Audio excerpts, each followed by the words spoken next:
আসসালামু আলাইকুম রহমতুল্লাহি ওবরকাতুহু। সম্মানিত দর্শক, অনেক ক্ষমতাধর একজন প্রাজ্ঞ রাজনীতিবিদ, অবশ্যই বিএনপির। হঠাৎ করে তার সঙ্গে আমার কথা হলো, অনেক সিনিয়র একজন নেতা। তো তিনি কথা প্রসঙ্গে বললেন যে, রনি ভাই, আপনি তো অনেক বিষয় বিশ্লেষণ করেন, আপনি কি জানেন যে শেখ হাসিনার পদত্যাগ পত্রটি এখন আসলে কোথায় আছে? তা আমি বললাম যে, ভাই আমি তো জানি না, তো আপনার হঠাৎ করে এটা মনে হলো কেন? তো বলল যে, ভাই আসলে সেই পাকিস্তান জমানা থেকেই তো রাজনীতি করি। রাজনীতির অঙ্গনে কোনো অমীমাংসিত বিষয় মানে কখনোই মীমাংসা করা যায় না, এবং কোনো বিষয় ধামাচাপা দেওয়ার চেষ্টা করে সেগুলো হজম করা যায় না। তো সেক্ষেত্রে বর্তমান রাষ্ট্রপতি জনাব শাহাবুদ্দিন চুপ্পু তিনি যে বিতর্কটি উত্থাপন করেছেন সেটি হলো, তার কাছে শেখ হাসিনার পদত্যাগ পত্র নেই, যেটি মানবজমিন সম্পাদক জনাব মতিউর রহমান তার সঙ্গে যখন রাষ্ট্রপতির একটা ব্যক্তিগত সাক্ষাৎ হলো, তার প্রেক্ষিতে মানবজমিনে রাষ্ট্রপতিকে নিয়ে যে মানে প্রতিবেদন প্রকাশ করেছিল মানবজমিন, ওখানে আরো অনেক কথাবার্তাগুলোর মধ্যে এই কথাটা রীতিমতো ভাইরাল হয়ে পড়েছিল যে শেখ হাসিনার পদত্যাগপত্র খুঁজে পাওয়া যাচ্ছে না, বা রাষ্ট্রপতির কাছে যে ফাইল সেই ফাইলের মধ্যে নেই। এখন আমরা যেটা জানি সেটি হলো, শেখ হাসিনা পদত্যাগপত্র দিয়েছেন বা তিনি পদত্যাগ করেছেন, এবং শেখ হাসিনা প্রথম দিকে এটা অস্বীকারও করেননি। তিনি একবার দুইবার বলেছেন যে তিনি পদত্যাগ করেননি, কিন্তু আবার একই মুখে তিনি বলেছেন যে হ্যাঁ, দেশের স্বার্থে তিনি পদত্যাগ করেছেন। কিন্তু সমস্যা হলো যে তার এই কথা পদত্যাগ করেছেন বা করেননি এটি একটি কৌশল হতে পারে, কিন্তু বাস্তবতা হলো যে তার তো একটা পদত্যাগের পত্র থাকতে হবে, এবং সেটি কার কাছে আছে, কিভাবে আছে, বা সেটি কি গায়েব করে দেওয়া হয়েছে, বা যার মাধ্যমে এটি পাঠানো হয়েছিল। এর কারণ হলো যে সময়টিতে তিনি পদত্যাগ করেছিলেন ধরে নেওয়া হয় সেটি হয়তো আগস্ট মাসের 5 তারিখে, তিনি প্লেনে ওঠার হয়তো কিছুক্ষণ আগে। এখন প্লেনে ওঠার কিছুক্ষণ আগে তিনি যদি পদত্যাগ করে থাকেন, সেই পদত্যাগপত্রটি স্ক্যান করে ফ্যাক্সে পাঠানো বা সেগুলো হাতে করে নিয়ে সেনা সদরে সেনাপ্রধানের কাছে অথবা রাষ্ট্রপতির কাছে পৌঁছানোর মতো কোনো অবস্থা ছিল না। তিনি সেই পদত্যাগপত্র ধরুন মিস্টার এক্সের কাছে দিয়েছেন। মিস্টার এক্স তখন দেখা গেল সেটা পকেটে করে তিনি গণভবনের ওয়াল টপকিয়ে পালিয়েছেন, লুঙ্গি পরে পোশাক আশাক রেখে। তো পালানোর পরে এখন সেটা নিয়ে তিনি কার কাছে যাবেন? তিনি যেহেতু শেখ হাসিনা একদম কাছাকাছি ছিলেন, হয়তো আমি এটা ধারণা করছি এক্স ওয়াই জেড এনিবডি, পদত্যাগপত্র তো তিনি বঙ্গভবন এসে করেননি। পদত্যাগপত্র তিনি সেনা সদরে জেনারেল ওয়াকারুজ্জামানের কাছে গিয়ে করেননি, অথবা জেনারেল ওয়াকারুজ্জামান যখন পাশে দাঁড়ানো ছিলেন তিনি পদত্যাগপত্র স্বাক্ষর করে ওয়াকারুজ্জামানের হাতে দেননি। কাজে এই ঘটনাটা কখন ঘটেছে সেটা এখন অত্যন্ত গুরুত্বপূর্ণ একটি প্রশ্ন, যেটি কি 24 তারিখে হয়েছে আগস্ট মাসে, নাকি 25 তারিখে হয়েছে। 2 নম্বর হলো যে এই যে পদত্যাগপত্রটি ম্যানুয়াল একটা পদত্যাগপত্র টাইপ হয়েছে, স্বাক্ষর হয়েছে, সেটি কেন ফাইলের মধ্যে গেল না, বা ফাইলের মধ্যে কেন খুঁজে পাওয়া গেল না? বা ধরুন সেটি শেখ হাসিনা দিয়েছে, সেটা ক্যান্টনমেন্টে গিয়েছে, সেটা বঙ্গভবনে গিয়েছে, এখন বঙ্গভবনের ফাইলের মধ্যে সেটা রাষ্ট্রপতি দেখছেন না, এবং সেইটা পদত্যাগপত্র অ্যাকসেপ্টেড, রাষ্ট্রপতির যে অ্যাকসেপ্টেন্স, এই ধরনের কোনো ডকুমেন্ট নেই বলে রাষ্ট্রপতি বলেছেন। এই গেল একটা সমস্যা। দ্বিতীয় যে সমস্যা, সেই সমস্যাটা হলো যে সরকার গঠিত হলো, সেখানে সংবিধানের 106 অনুচ্ছেদ অনুযায়ী সুপ্রিম কোর্টের অ্যাপিলেট ডিভিশনের বিচারপতিদের যে যৌথ বেঞ্চ, একত্রে তারা এই 106 অধ্যাদেশ নিয়ে আলোচনা করেছে, তারা রায় দিয়েছে। রায়টা কোথায় দিয়েছে, কয় তারিখে দিয়েছে? 8 তারিখে যদি মানে এই শপথ নিয়ে থাকেন ডক্টর মোহাম্মদ ইউনূস, কাজে এটা 6 তারিখে হয়েছে বা 7 তারিখে হয়েছে।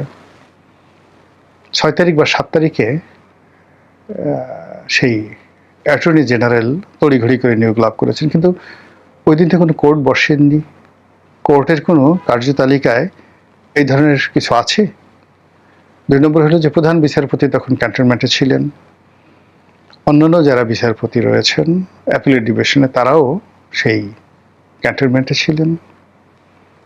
কাজেই এখানে তো মানে একটা বেঞ্চ বসবে, সেটা যদি ভার্চুয়ালিও বসে, ক্যান্টনমেন্টে বসে ভার্চুয়ালি কোনো একটা কোর্ট যদি বসে, সেটারও একটা ম্যানুয়াল, একটা ডকুমেন্টেশন সুপ্রিম কোর্টের রেজিস্ট্রার অফিসে থাকবে, বেঞ্চে থাকবে, এবং এই শুনানিগুলো যে হবে সেই শুনানিগুলোর একটা অডিও এবং ভিডিও রেকর্ড দুটোই থাকবে। যেমন ধরুন ক্যান্টনমেন্টে বসে স্কাইপিতে প্রধান বিচারপতি প্রেসাইড ওভার করছে, সেখানে অন্যান্য অ্যাপিলেট ডিভিশনের যারা সেনা সদরে ছিলেন তারা অংশগ্রহণ করেছেন, আর যারা হাইকোর্টের বেঞ্চের যারা থাকেন, মানে ধরুন 3 জন বা 6 জন বিচারক, তার মধ্যে 3 জন ক্যান্টনমেন্টে ছিলেন, বাকি 3 জন হয়তো সশরীরে উপস্থিত ছিলেন।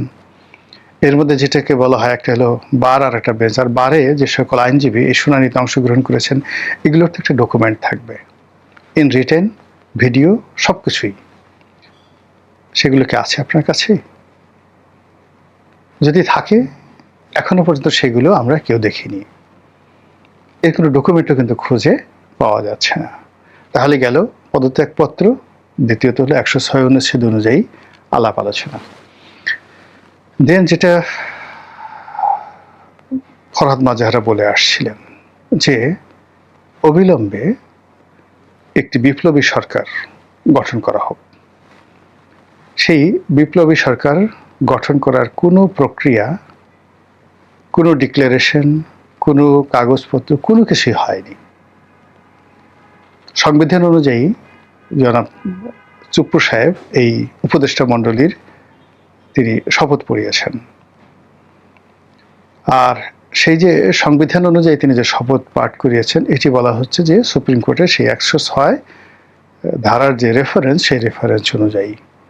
আর 106 ধারার যে রেফারেন্স, সেই রেফারেন্সটা তখনই আসে যখন একটা শূন্যতা তৈরি হয়। সেই শূন্যতা তৈরির জন্য বলা হচ্ছে প্রধানমন্ত্রী পদত্যাগ করেছে।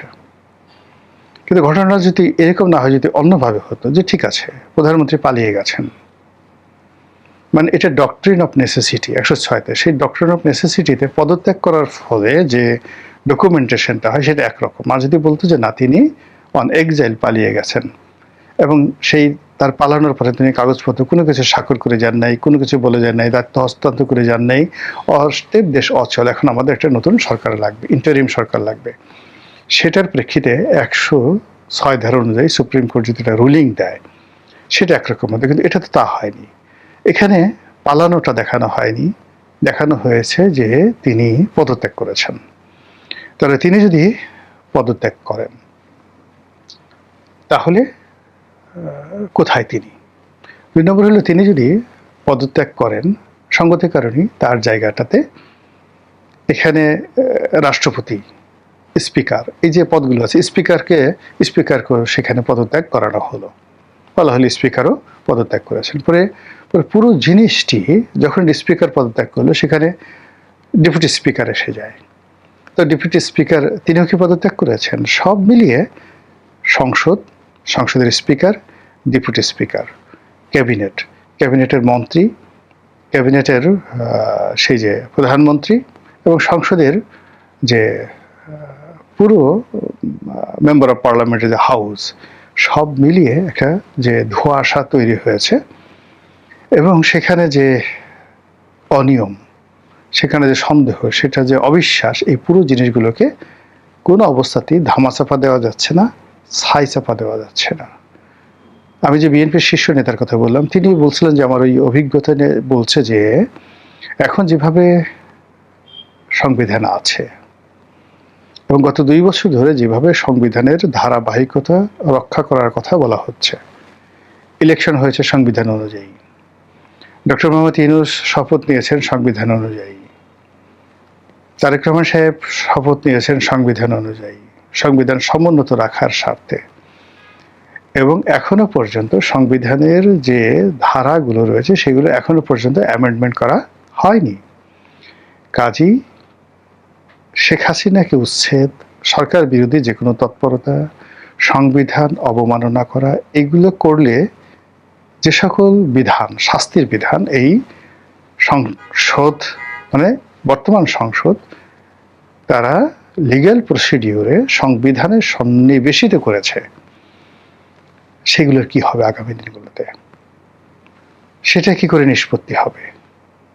সেটা কি করে ধামাচাপা দেওয়া যাবে? এবং সেটা নিয়ে যখন আবার টান দেয়া হবে, সেই টানে কে কে জড়াবেন, কে কে রক্ষা পাবে, সেটা কিভাবে সামাল দেয়া যাবে? মূল ব্যাপার হলো যে রাজনীতি তো এই দিন নয়। আজ 17 বছর ধরে আওয়ামী লীগ যে চেষ্টা করেছে বিএনপির বিরুদ্ধে, 17 ঘন্টা লাগেনি এই জিনিসগুলো শেষ করে দিতে। যারা 21 আগস্টের গ্রেনেড হামলায় ফাঁসিতে যাদের মৃত্যু হবে, 10টা অস্ত্র চোরাচালান মামলায় যারা ফাঁসিতে ঝুলবেন,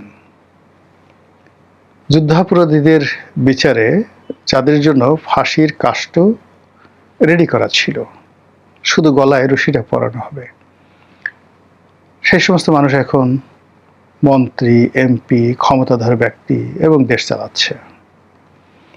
তো এই যদি হয় এখনকার অবস্থা, তাহলে আগামী 17 বছর পরে বা 15 বছর পরে কি হতে পারে বাংলাদেশে? এটা নিয়েই কিন্তু সেই যে বিএনপির যারা শীর্ষ নেতার কথা বললাম, তিনি আলোচনা করছিলেন যে এই বিষয়গুলো কি আপনার কি মনে হয় না যে জনমত তৈরি করা দরকার, এই বিষয়গুলোর আইনগত একটা নিষ্পত্তি করা দরকার, এগুলো ধামাচাপা দেওয়া প্রয়োজন পড়বে না, এগুলো ধামাচাপা দেওয়ার দরকার নাই, এগুলোকে মোকাবেলা করতে হবে। যা হয়েছে এটাকে অবশ্যই একটা লিগ্যাল ফ্রেমওয়ার্কে নিয়ে আসতে হবে।